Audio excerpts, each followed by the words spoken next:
Good afternoon, good evening, good morning, depending on where you are. It's late afternoon here, and we've got chemtrails in the sky, which is interesting.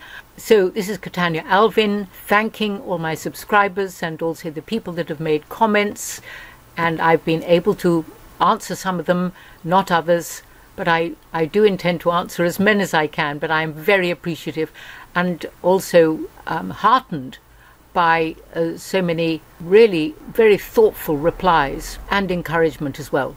I'm going to start off particularly regarding this people that are trying to get the Article 50 revoked, which is really a nonsense. It is an act of Parliament that has been passed by the Queen, and so there is quite a lot involved. Two people that I respect very much here, Nigel Farage, the article says Parliament would not vote to revoke Article 50 and cancel Brexit under, in quotes, any circumstances, Nigel Farage has said. And it goes on to say a petition calling for Britain to now remain in the EU has passed over 1 million signatures. In no way would I sign it, because I'm a Brexiteer. I think it's very important that we come out and stand by democracy rather than socialism and communism. But Nigel told his LBC listeners cancelling Brexit isn't going to happen. So let's just listen to him for a moment. Simon, I disagree totally with you. I do not believe there are any circumstances in which Parliament would vote to revoke Article 50. And indeed, I think if Parliament was given the choice next week between revoking Article 50 or leaving on no deal, even our Parliament, I think, would probably go for no deal. Simon, you're too pessimistic about this, and she's not going to resign next week. You know, the one thing, and Norman Tebbit told me this years ago, the higher people get in politics, the more they care about their legacy, which is tough, I guess, for people like David Cameron. But she is not going to walk away, Simon, is she? Could she surprise us, Simon? Could the Remainer, who's put together a Remainers Brexit, when she's actually looking down the barrel, say, the only way I can unite, keep my party together, stop European elections from splitting the Conservative Party, is to go for the no deal? Is there anything in you that says she might just surprise us?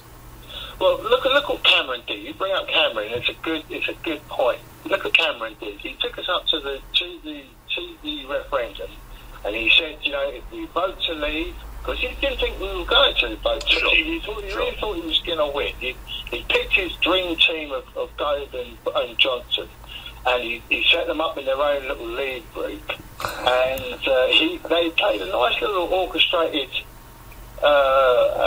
dance right the way up to the referendum, and they really believed that he got it perfect. We were going to vote to remain. We were scared and we didn't vote to leave.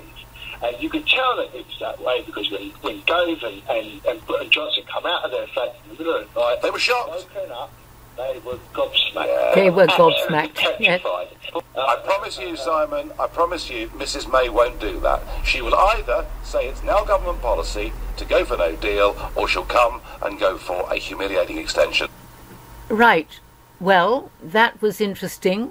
This man, I'm very impressed with him, Jeff Taylor, and the title is Revoke Brexit Article 50 Campaign Ramps Up. It's a big rally, either today or tomorrow. I think mainly by the Remainers. Here we go. The petition calling on the UK government to revoke Article 50 is now at over 1 million signatures and rising fast. But should Brexiteers be worried? He lays it out very well, I think.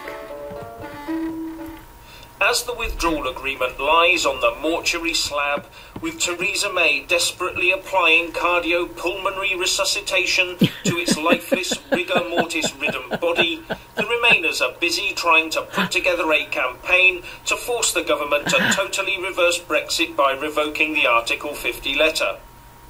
And part of this is a petition on the government website that, in between site crashes under the strain, has just passed the 1 million signature mark. But as Guido Fawkes points out on his Order blog, foreign actors appear to have hijacked the petition with loads of fake signatures. Now, we all know that Remainers are extremely... Oh dear, They've been pushing in fake signatures, perhaps. Hot on demanding that even the sniff of wrongdoing in these matters should nullify the vote. So I await the official call by the Revoke campaign to declare their own petition null and void. But I won't be holding my breath. And when questioned about this poll in the House of Commons, the leader of the House, Andrea Leadsom, amusingly said that if it got over 17.4 million signatures, it might warrant a look. At the moment, though, revoking Article 50 is not on the government radar, with both the PM and the Brexit Secretary having stated yesterday that there was no intention to do so. But when, and after Theresa May's speech to the nation last night, it will be when the PM's deal falls flat on its face, either on Monday or Tuesday next week, that's if the Speaker actually allows it to be put to the House, when her deal fails, and if the EU also says no to an Article 50 extension, then the calls for her to revoke the Article 50 letter will increase markedly in the decibel level. Right. Now, I think, of course, that the EU have given her an extension. Right. I've just found what I want to next follow part of Jeff's information with. But by that stage we could be into Wednesday with just 2 days to go to Brexit Day. So even if MPs voted overwhelmingly to revoke the Article 50 letter, what could they do? As they found out, their vote alone is not enough to shift statute. Now they would be faced with two problems. This stems from the need to legally revoke the letter and stop Brexit under both UK law and EU law. Okay, this is where I'm going to bring in the UK column news. Extremely good programme, UK column. Let's turn it on. There is Mrs. May peeking through. Good afternoon, it's Friday the 22nd of March 2019, just after 1 o'clock. Welcome to UK Column News, your host Mike Robinson, myself Brian Gerrish. We're delighted to be joined by David Scott. David, of course, presenting Northern Exposure with reports from north of the border. Only one subject, Mike. I just don't know where to start with it. Well, let's start with this. I've just met with Donald Tusk following the EU Council's discussion on the UK's request for the approval of the Strasbourg supplementary documents and for a short extension to the Article 50 process. Firstly, I welcome the Council's approval of the legally binding assurances in relation to the Northern Ireland backstop, which I negotiated with President Juncker last week. After a lengthy discussion, the Council today also agreed, subject to a successful vote next week, that in order to provide time for the UK Parliament to agree and ratify a Brexit deal, the date of our departure will now be extended to the 22nd of May. How many times has this lady declared that we are leaving on the 29th of March? I think Nigel Farage counted it up something where in the region of 100 and something times, maybe more. Duplicitous. If Parliament does not agree a deal next week, and her deal, which is a treaty, which ties us in even further by the neck, and that's it, done and dusted. It's not Brexit at all, other than in name, but not in reality. So trickery is being done. She's treasonous. EU Council would extend Article 50 until the 12th of April. At this point, we would either leave with no deal or put forward an alternative plan. If this involved a further extension, it would mean participation in the European parliamentary elections. So, an alternative plan potentially coming, but I don't even really know where to start with this. An extension until the 22nd of May, assuming that her meaningful vote passes next week, which everybody's saying it isn't going to, which means the 12th of April is the new leave date. Or is it? We'll come on to that in a moment. Or is it? Because in the meantime, of course, on Wednesday evening, she presented her view of what was going on with Brexit, and had some pretty nasty things to say about Parliament and MPs, that really it was all Parliament that's causing this problem. And she was asked about this yesterday after she gave that statement by Laura Kunzberg from the BBC. She was asked, whether she regretted saying the things that she said on Wednesday night about the MPs, and this was her response to that. Well, first of all, as I said, in relation to members of Parliament, there are passionately held views on all sides of this argument. And yes, as I said last night, I expressed frustration, but I know MPs are frustrated too.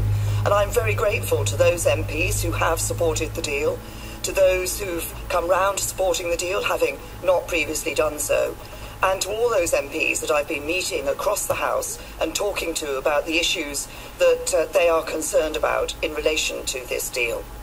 But I think what this decision tonight does is show the clear choice that is available, open to MPs.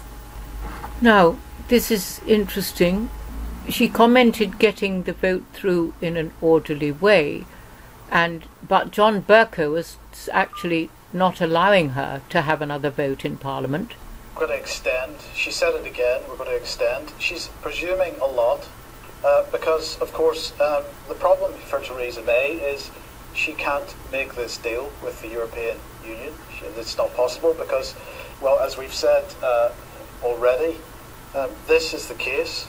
The European Union Withdrawal Act 2018, it says quite clearly in the legislation, exit day means 29th of March 2019 at 11 p.m. In other words, she cannot make a deal with the European Union on this and just assume that that's what's going to happen. This has to go back to Parliament. Parliament has to agree. There has to be an amendment to the EU Withdrawal Act.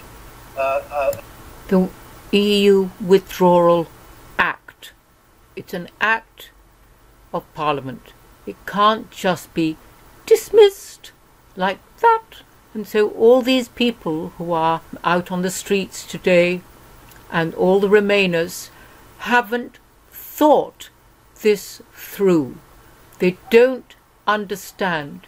They're kicking and screaming like youngsters who can't have what they want because it's not possible. Okay. God bless to everyone, and stay safe, stay well, and stay joyful, irrespective. Don't let these matters disturb your energy too much. Okay, this is Catania Alvin saying, I think I've gone into the dark now, saying God bless and stay well. Bye-bye.